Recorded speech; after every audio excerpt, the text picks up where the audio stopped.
Hey, if you own a Toyota or a Lexus with the T24A-FTS engine, your U.S. owner's manual is missing key oil specs that Toyota publishes in every other international manual.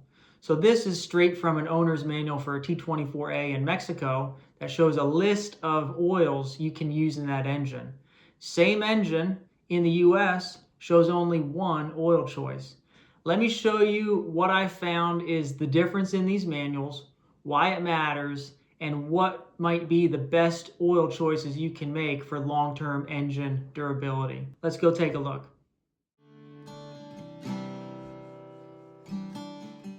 Okay, so like I said, this is now the T24A engine is a very popular engine that Toyota is putting in a lot of their products. So they've converted away from the naturally aspirated 3.5, the 4.0s, and they're putting this in everything that they used to run those older engines in. So the new Tacomas, the 4Runners, the Land Cruiser 250, the Highlander, the Grand Highlander, the RX350, the NX300, I believe, for Lexus. So there's a lot of vehicles. Right now, I think the total count is there's over 1.5 million of these T24A motors or engines in operation in the United States from the sales numbers. So it's a very popular engine.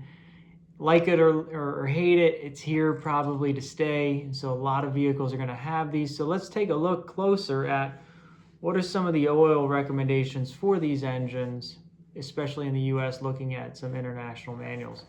So if we look at the US Grand Highlander owner's manual, I own one of these vehicles. It's my wife's daily driver, the 2024 Grand Highlander. Great vehicle, love it. It's really actually a nice car.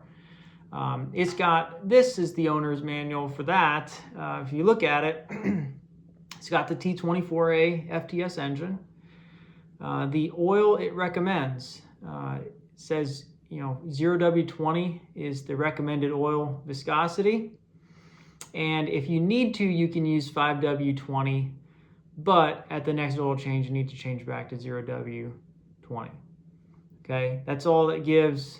Basically no options, but in the US, T24A, across the board, if you find in any other US owner's manual with this engine is going to be the same, just 0W20 listed. Okay, so when we look at the Toyota Tacoma, let's go down to Mexico and look very closely at the owner's manual from a T24A FTS equipped Toyota Tacoma. This owner's manual, if you look here, shows that 0W20 is allowed, but also 5W20, 5W30, and 10W30. Okay, it recommends, if you look over here on the far right, it recommends 0W20, 5W20, and 5W30 across the board. All temperature ranges are the same if you look at that chart, and then 10W30 can be used in higher heat, climate temperature dependent. So that's very interesting. This is the same exact engine. Okay, now let's look here. A Tacoma that ships to El Paso, Texas. Let's say it goes to this Poe Toyota or Fox Toyota. There's different Toyota dealerships there in El Paso. Those are going to require and spec in the owner's manual only 0W20. Okay, but then if you go just, what is that, couple 5-6 miles south, across the border into Juarez, Mexico, according to these manuals here with the Tacoma in Mexico, they're allowed and spec to use up to 10W30 as recommended by Toyota. And then especially 5W30 and 10W30 are pretty far away from the 0W20. But hey, right across the border, right across the river, it's recommended by Toyota to run those oils. So this is a really extreme example of that. But I think it's important to look at and say, why is Toyota omitting this oil viscosity options that it gives in international, the Mexican owner's manual, and not showing those in the US owner's manuals.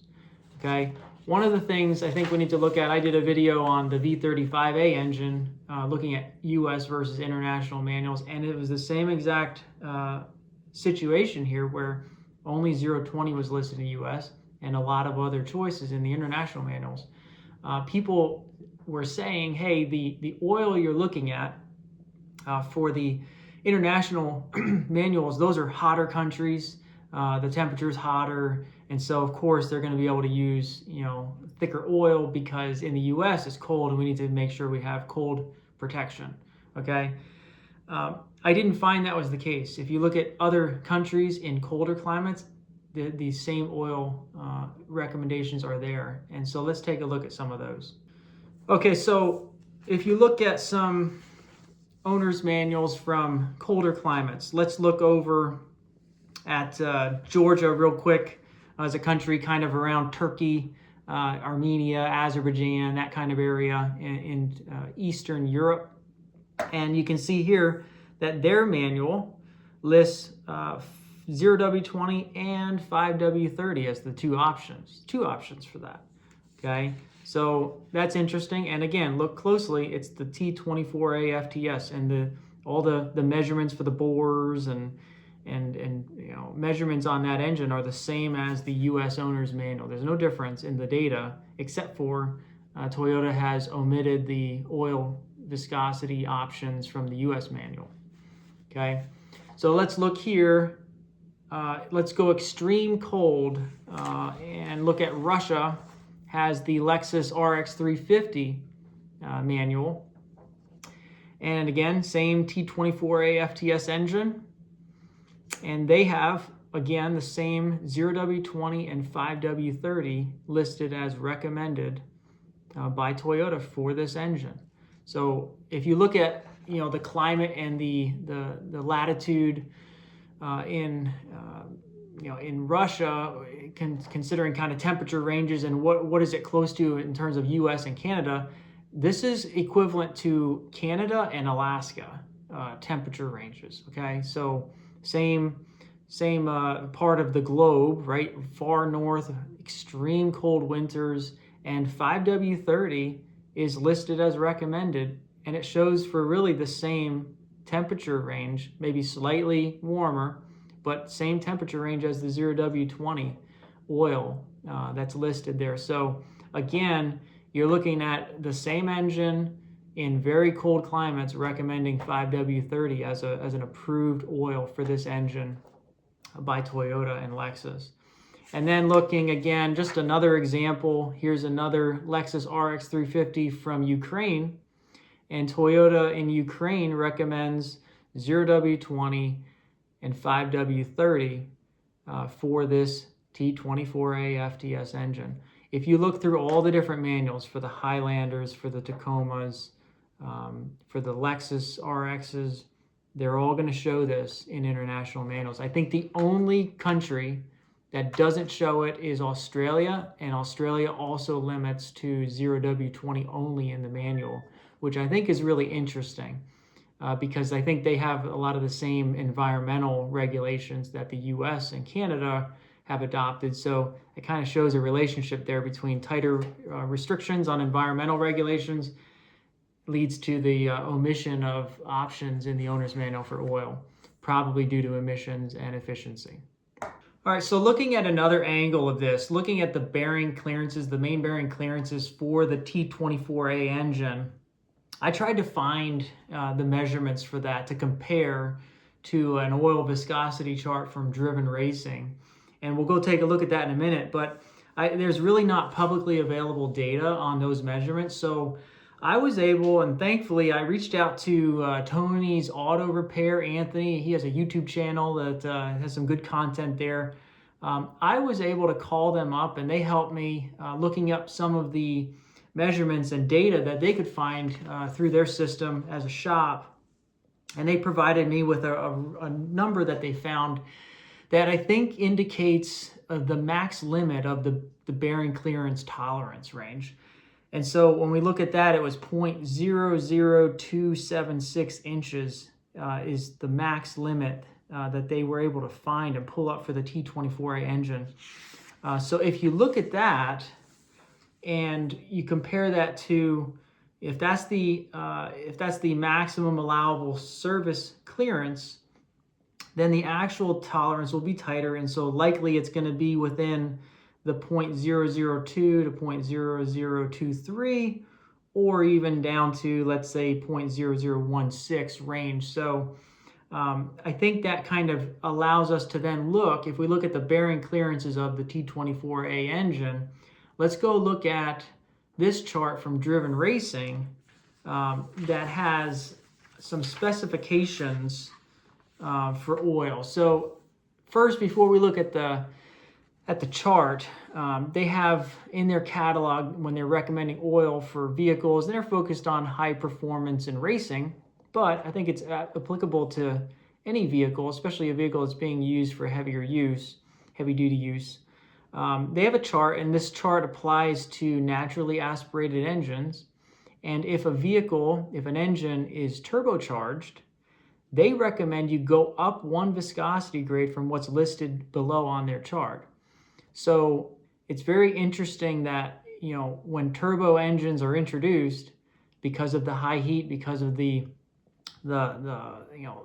stress on the oil caused by the turbochargers in an engine, they automatically recommend you plus up. So looking at the chart that they provide and looking at the bearing clearances, it's very likely that the T24A engine falls into the 0.0018 to the 0.0022 main bearing clearance range. So that's right there in the middle. And if we want to go and kind of take a position of caution and go include even tighter tolerances down to the 0.0012 to 0.0017, you're looking at the temperature range of the oil. Now we'll go over, and we're going to fall basically between the 160 and 220. So these engines run, probably north of 200 degrees under normal operating conditions. If you're towing, it might bump up higher than 220, but generally you're going to be between the 200 and the 220 range. So if you look at that bearing clearance and then temperature, where does that drop us? It puts us right in the 5W30 or 10W30. Or if you go down, to the 0.0012 line, you're looking at 0W20 or 5W20. Now, if we look at those, that lines up, the 020 lines up with the owner's manual, and in the US, right, in the 5W20. But if you look at the 530 and the 1030, that lines up with the international manuals. So we're in the same range, but looking at this chart, it's important to remember that they recommend this chart's for naturally aspirated engines, so you'd actually want to bump it up. So technically speaking, if you're in that middle range, and for the T24A engine with the bearing clearances and those temperatures, you might even be able to bump up to 10W40 oil and go to a 40 weight oil, a 5W40, a 0W40. So looking at this, it's very interesting. Now that goes beyond what Toyota recommends in their owner's manual and these international manuals. So looking at it, I think you'd have to really, lock down the clearances and get the full clearance data from the engines.